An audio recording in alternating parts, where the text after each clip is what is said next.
พี่น้องทุกคนเนาะมื้อนี้สิพาพี่น้องมาส่วนผีทรายเนาะเอามันสิแล้วบ่เนาะ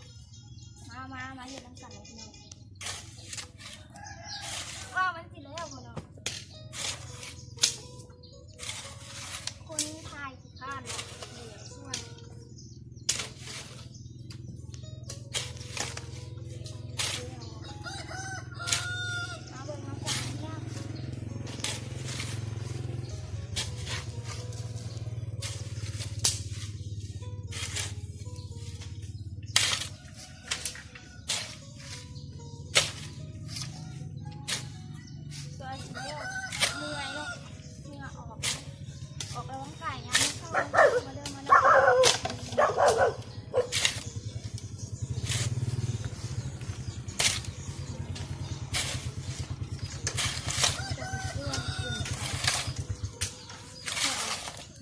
บุกงานมาบุกยังบวชแล้วเนาะ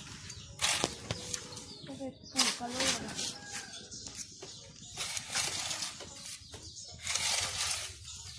ไหนละพี่น้อง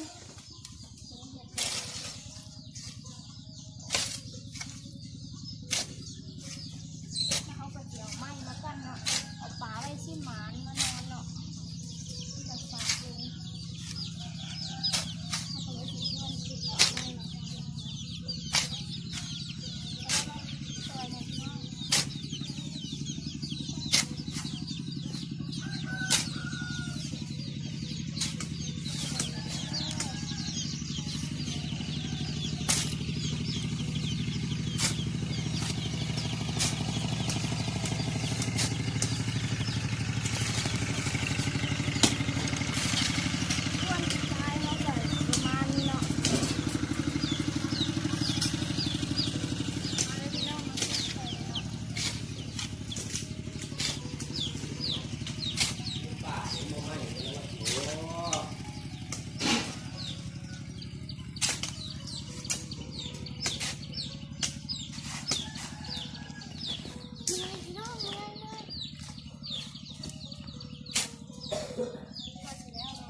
เหนื่อยแล้วนะพี่น้อง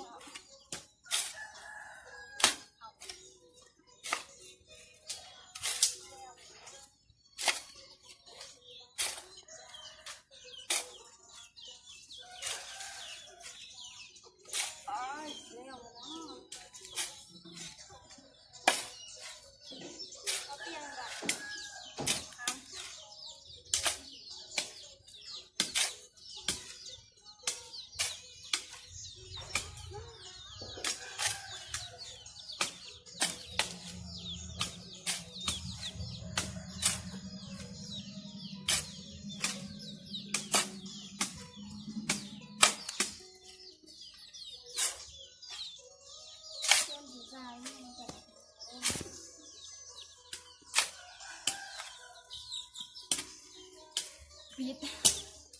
แล้วพี่น้องเนาะอันนี้กะสิแล้วเนาะจะหน่อยอันส่วนอีกจะหน่อยแล้วก็ได้เนาะก็สิแล้วเนาะเขากับส่วนสองข้างนี่นะคะแต่พี่น้องแล้วเขาก็สิเอามาเห็ดไม่มาหั่นเนาะ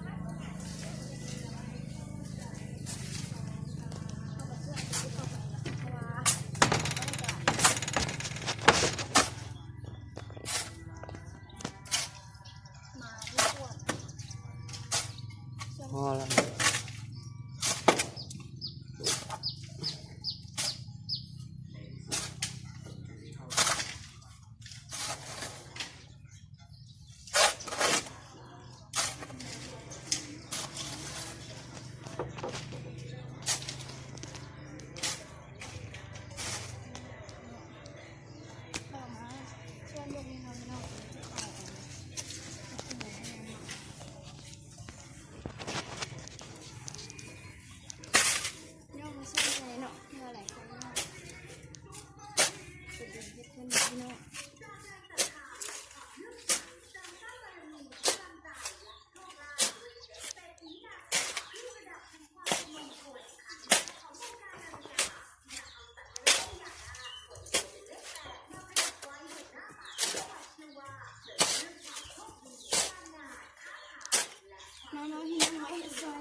คอย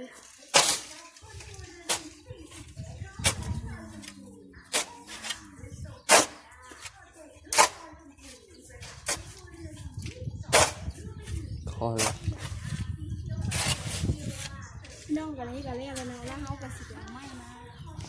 เขาก็สิเอาไม้มาตอกเห็ดหนักแล้วก็ให้มาไม่ขึ้นมันนอนไม่ขึ้นอะไรเนาะแล้วเอาไว้เรียกข้างหน้าเนาะเรากระโลกก็ยังได้เสียไม่ได้ระบบก็ยังไม่ได้เสีย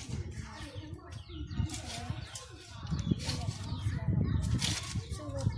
ม้ารถหนึ่งเอาไว้แทนเนาะมันหาไม่ได้ง่ายๆเนาะ1,000-2,000แล้วเพื่อหาได้รถไซส์หนึ่งโอ้อะไรใครง่ายเนาะไปเขาสิค้าแต่เอา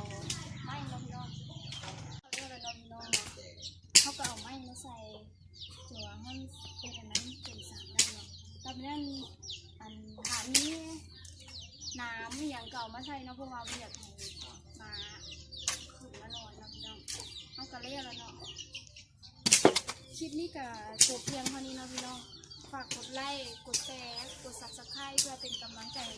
เพจคลิปต่อไปเลยเนาะพี่น้องขอบใจเนาะ